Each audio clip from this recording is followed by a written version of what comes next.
Welcome to Digital Marketing for Contractors, a podcast for home improvement contractors to help you crush your lead goals and take your business to the next level. Join us each episode as we give you powerful insights and practical tips on the best digital marketing strategies to help you grow your home improvement business. Let's get started. Welcome back to Digital Marketing for Contractors. We're your host, Caitlyn Noble, and I've got with me my beautiful business partner, Meredith Medlin. Are you going by Davis yet? I'm sticking with Medlin. Okay, I love it. Boss woman. She's married. Okay, so Caitlyn and Meredith here. We've got an awesome topic that we're going to dive into. Yeah, so we're going to be talking about the real cost of bad leads. Not just the dollar amount, but how they actually impact your time, basically the growth. Definitely. We're going to break down what cheap leads really cost and how to eliminate them with smarter digital strategies. I love it. So I feel like we should talk about, Yes. cue the grunt. We hear them all at the time. This was a bad lead.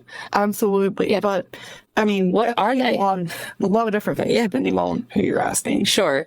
But what we consider a bad lead is contacts that aren't interested or might apply or something. You don't have accurate information for them, so their email, phone number doesn't work. They don't have the budget or authority Yeah. to be able to claim culture. And then I can cost for your service area. Bad lead. Definitely not a good lead for you. So those are some of the things that we typically see when A client, a prospect comes to us and says, hey, we're just getting a bunch of bad leads. exactly. They're not interested or ready to buy. So why did they fill out a form or call you? You don't have the right information for them. There's no budget. They can't make the decision. No. Or they can't make the decision. And then they're not in your service area. Right. When you chase these leads, you're paying money, time, and energy for nothing. And I know y'all know this, or even worse, a negative customer experience. So I guess my question as we go in to this conversation is, would you rather pay for a higher quality, pay more, because you're going to pay for a lead regardless. Sure. Would you rather pay more for a higher quality lead or less for a cheap lead? That's a great question that I think you also have our preference. I think, before we decide, I think it's important to talk about what the cheap lead really costs you. Yeah.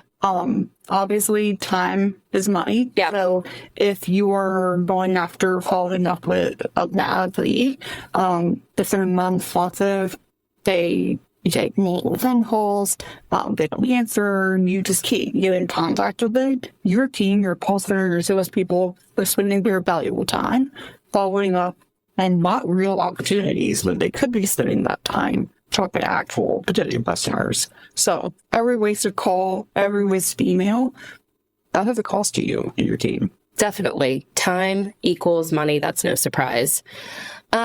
You use the word wasted. Wasted marketing spend is definitely what cheap leads cost you. Cheap leads often cost 20% or more in hidden expenses once you include all the follow-ups, be it phone calls, if you're using some cool technology, if your marketing company's remarketing to them, and obviously low close rates. All right. So the criteria up front might look like, this is really impressive, but I'm not thinking about all of the hidden expenses. Yeah, no, there's definitely a lot of hidden expenses. And that's going to impact, like I said, your lower close rates. So let's talk about that. Yeah. So when leads are shared with municipal contractors, we're talking about lead aggregators here. It really turns into a race to respond to the customer. And often does cost more for you. So fewer book jobs coming from these lead aggregators because you don't have exclusive leads. Correct. You're trying to compete with other contractors who receive the exact same lead as you.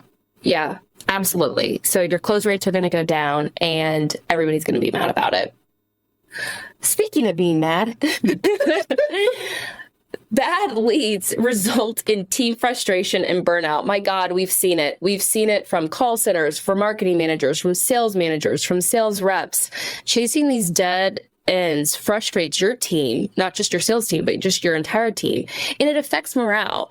Reps become less motivated when most leads never convert. And I'll tell a quick story about that. Like, I mean, Facebook leads have their own reputation. We know that. Right. I mean, we had clients, we were generating a ton of Facebook leads for them, but y'all probably know this too. They weren't answering, like those leads through Facebook weren't answering the calls. Right. And so we would have a call center, receive those leads, and they knew those leads were coming in from Facebook, and they just already set the bar as low as possible.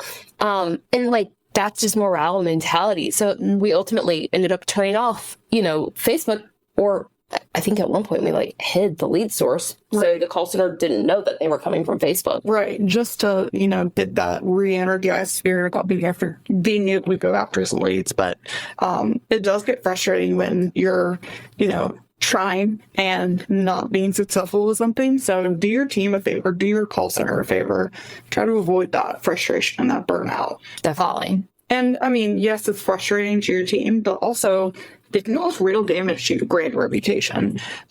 If you have low quality, bad leads, for example, from a lead aggregator, if they're getting 5 back-to-back calls, which they are, they are getting 5 back-to-back calls from each contractor that lead was sold to.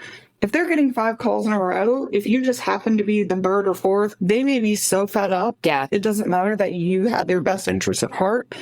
They're treating you like spam, essentially. You're just a cold call at that point. And so it damages your reputation. If you come up to conversation with a neighbor or friend later, they may go, you know what, they would not stop calling me. So, just be aware when you're signing up for these cheaper lead sources. Right.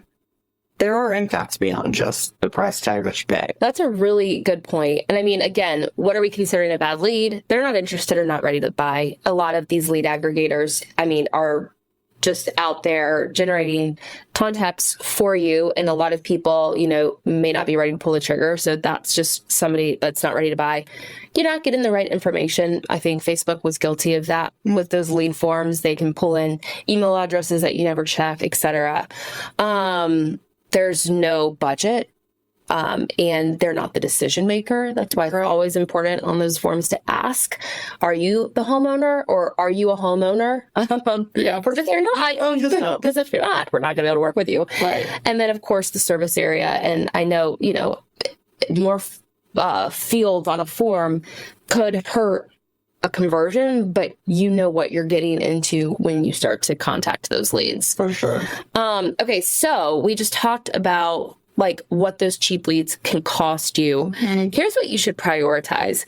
So the flip side, what the leads look like. Let's talk about that and why they're such a great investment. And I'll say I had a conversation ironically this morning because there's a ton of software out there and partners who do make some of these lead aggregators, and some of these, low, quote unquote, low quality, low cost leads convert higher.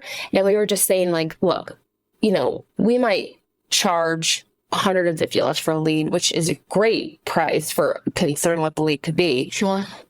But if you throw in, this software that's going to text them and qualify them and maybe soft credit check them, that's going to make that lead cost go up to maybe $500, holy pearls.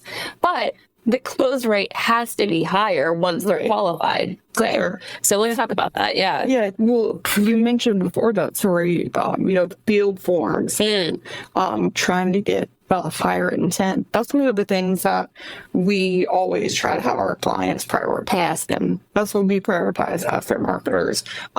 We are truly prioritizing going after people who have express actual interest. They're in the service area. Yes. They are the homeowners. They have a budget. All of those things, all of those boxes being checked leads to a more likely conversion. If y'all are working with somebody who hasn't asked you your service areas, goodbye. Goodbye. That thought just crossed my mind. I mean, I always feel like it's so annoying. She's like, can you please confirm the zip codes that you serve? And then but it's a real... You have to. Yeah. For sure. Absolutely. So we definitely talked about those high intent leads. We've definitely talked about cost versus ROI. And I will just repeat it again. A $100 lead that converts at 20% is better than a lead that never closes. No matter if it was $4, No. $5, it's not going to. That's the wrong metric to chase. Like, I mean, we have really great partnerships with our clients, and the ones that can help share some of these close rates help us better know like the types of leads that we're generating. So look at cost per acquisition, not just cost per lead, is my tip for you. I love that. Yeah. And I mean, we talked about it a little bit before, but exclusive leads versus shared leads. If you are the only contractor reaching out because they filled out a form on your website or called your direct number, exclusive. You have that exclusive lead. Yes, it may cost more upfront for that lead, but you're not having to compete with 3, 4, 5 other contractors and trying to call them quickly and then having to, essentially put a bid in. If it's an exclusive lead, you own it. That's the best case scenario for you. Costs are probably higher. They're definitely going to be higher. The upfront cost. Yes. Long term, I would beg to differ. Correct. It is going to be the cheaper solution. Correct. Because you're not having to go through and pay all of the follow-up, either the tools or the rehashing or, whatever all those other paying costs for that we talked about earlier. Yeah, that's a really good point. This next item that you should prioritize if you're trying to get better leads. I'm going to be completely honest with you. I don't think the whole recruitment industry does a good job of scoring. And I know there's a ton of tools out there that do help you allow scoring your leads. Right. I mean, marketers, we know all about scoring leads. But I think lead scoring and lead qualification are definitely something you could start to prioritize. Qualification is something that we've talked about, endlessly. I was just talking about, like, you can even add on tools that help qualify a lead after it comes through in terms of, are you a homeowner, et cetera, project size, what service type, your location of your project. That helps, quote unquote, score the type of lead that you're about to be following up with to improve your pipeline. Right. So. Absolutely. And I think being able to do that, you can also, if you're using your data smart or smart. Use it smart. You're looking back at which leads have the highest and the best scores. Right. At the sources. You're going to be able to tell where your best quality leads are coming from if you're using some sort of scoring system. So. Right. I mean, we look at our put this money. I'm like, okay, I can see that cat leads. I can see they generated this many sales. I would consider that a score. Yeah. I'm saying compared to some of the other lead sources, right? And, there are a lot of different strategies that work. Prioritize them. We talk about them on each and every podcast. Sure. So it's not going to be to you guys, but things like SEO-driven inquiries from customers, so those organic customers that find you, paid search results, tight targeting. Yes. The service area, zip codes, neighborhoods even. That you work in. And, excluding areas that you won't work in. That's a great day. Sure that you're a person should as well. Exclude those areas you don't want to be in. Yes, social ads that have the right filters. Same kind of deal. Like, make sure you're returning what you want and excluding. That goes for negative keywords. That includes geography. Make sure you're excluding things you don't want to target. You can even exclude previous customers. Oh yeah, yeah, absolutely. Yeah, that's a good point. And that I just think. Yeah, that's a great point, isn't it? I'm so glad you made that. Just all of those traditional digital marketing tactics that we use, those things are going to help you find those qualified leads. And they may not be the cheapest up front, no, but in the long run, they're going to be better quality and they're going to be less expensive when the whole process is done and over with. But let's talk about some of the common mistakes that we can avoid. Yeah. Lots of traps out there. Times can get tough leads can definitely get expensive. I know last year was some of the highest cost leads that we've seen across the board. You know, you name the service, you name the location, the leads were expensive. So there are traps out there. And I know, you know, lead aggregators are not all bad. It's just like, just keep those in mind. But buying cheap lead list without exclusivity, whether it's you're buying that list or you're like, you know, committing to a lead aggregator, you don't have exclusivity to that. You're, you know, they're to Meredith's point, you're going up against 4 other companies, you know, like this person's put their name out there and, you know, all 5 of those companies, you know, are going to be calling that same lead. Yeah. Other traps, you know, they ignore lead qualification, LSA. Those Google guarantee leads have been an issue as of late. I hope by the time this publishes, it's not still true. But I mean, you're a roofer and you're getting leads for, you know, oil changes. Like what? Yeah. I mean, it's insane. So they're ignoring lead qualification. You're not tracking cost per acquisition. A lot of these, you know, cheap leads, they don't care about acquisition. They're like, we got you a lead. You got a name, you got a phone number. Pay the jet. Pay for the lead. Correct. And then relying, like I said, only on volume instead of conversion. So more, you know, and don't really worry about were those leads even quality. Yeah, no, just paying. In a lot of ways, that can be a vanity metric when you need to be focused on the process and how to make sure it's producing high quality leads. Yes. Instead of just, wow, that's the highest in the lead gotten. Doesn't matter what that number is if none of them set or sell. No, I have been in a many meetings where yo there, Caitlyn was so happy going into those meetings. We generated this many leads for you, and they're like, well, yeah, none of those set. Yeah, but lessons learned. We now know what to focus on, as should you.